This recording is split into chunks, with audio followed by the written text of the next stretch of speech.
Looking back over the past few homeschool summers, I have noticed there are certain patterns that our family tends to follow.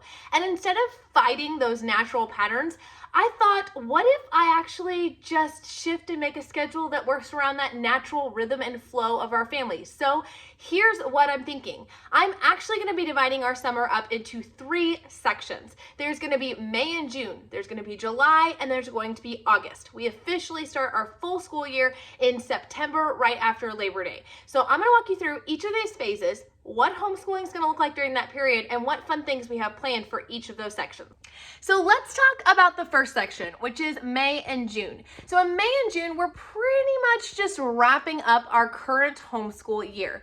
But the difference is we have made an almost done list for every single one of my kids. They have check boxes for how many lessons or how many days they have left until we complete this year's schoolwork. As soon as they finish those boxes, we can move on to summer. For some kids, that means that their summer will start in June. For other kids, their summer won't start till the end of June. And for other ones, and probably most of them, it will be some combination where they will finish the majority of their subject by the end of May, beginning of June, but have a few math, usually left till the end of June. During this time, it's going to be really busy for our family. My husband is going back to school. It's just going to be a very busy time. But we're going to stick to our regular homeschool schedule as much as we need to in order to finish all of the work that we need to complete. But what about July? Well, actually, the second phase technically starts the last week in June because my 3 oldest ones are going to get to go to church camp. The boys went last year, and now my oldest daughter is old enough to go. So they've been working very hard and are going to get to kick off the summer with an entire week at camp. And for those 3 that I still have at home, I plan to spend that week doing the zoo, having fun trips with friends. They're just going to have a ton of fun. I just want to really pack it, just take the entire week off school and just pack it with so much fun and activities. Of course, the pool, all of those things. The rest of July, I really want to try to take a true summer as much as possible. We're going to be taking family trips, as there is a really awesome app for Kansas residents where they can take trips all over Kansas completely free. I'll leave links down below with more information about that summer program. We also were able to get zoo memberships this year, so I'm hoping to take advantage of that. And of course, just more summer fun, hanging out with friends and getting to swim. We have our own pool and just getting to just have a lot of fun outside. While we love to be outside during the summer, every single July, it gets incredibly hot in the late afternoon and it gets really hard to be outside during that time. And we want to continue to avoid using the TV during the weekday. We started at the beginning of the school year making a rule where TV is only for Fridays and Saturdays, and it's still very limited. And so we want to stick with that throughout the summer this year. And so to avoid that, I thought that I would build in a study hour. So in July, for my middle school age kids and up, they will have a 2-hour block of study time in the late afternoon, right when that sun is at its hottest point. For my younger kids, they will have a 1-hour study time. We're going to plan to do this after Daddy's home from work. My husband gets home pretty early in the day, and that way the house is pretty quiet while he is doing his college studies. And with this, my kids will get to work through some extra schoolwork, so we don't completely have a summer slide. However, unlike regular school days, instead of having X amount of curriculum we need to get done each day, we will just have a timer set and a rotation of different material they'll go through. But what kind of rotation will that be? Each kid's schedule will be very tailored to them, to their needs, and to where they are in their schoolwork. So for most of my kids, I would like to have math be very much math games. I would love to use the Multiplication Facts That Stick by Kate Snow for my oldest kids and having them play those throughout the summer, maybe doing some worksheets here or there, but by that point, they should be done with their teaching textbooks. But for my 3 youngest kiddos, they will still be completing their math curriculum from this year because they all started new math curriculums mid-year. And so because of that, they will just pick up in their math curriculum and we'll just work a few minutes each day on some math with them. So everyone will have to do math during that time. The ones who are still having reading instruction will have reading instruction every day.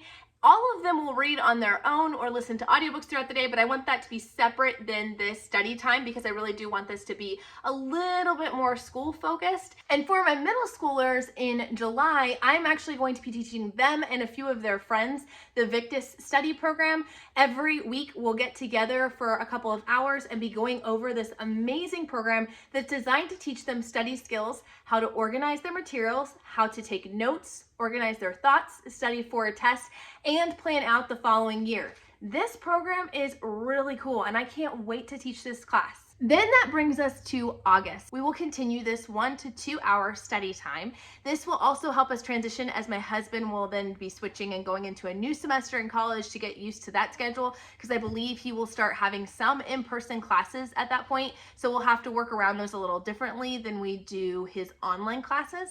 And so with that, we are going to start transitioning slowly and taking that 1 to 2 hour time and starting to transition some of the new curriculum in for the next year. So we usually start out by adding things like grammar or spelling if we haven't already added those in. And then the next week we might add in writing, add in an extracurricular, and then maybe math. I do try to usually wait for math to be one of the last things added, as my kids just kind of enjoy having a little bit of a break away from their typical math curriculum. But you get the idea. Adding just 1 or 2 subjects every single week allows your child to not feel overwhelmed when you go from summer break and having lots of time off to having a full load dumped on you, especially when I have middle schoolers who are transitioning to a lot more workload. It also allows me as a mom that by the first day of school, we have worked our way up to a full load, and it allows me to make sure that I have all the material that I need, or that my children are trained and understand how to use the program they're using.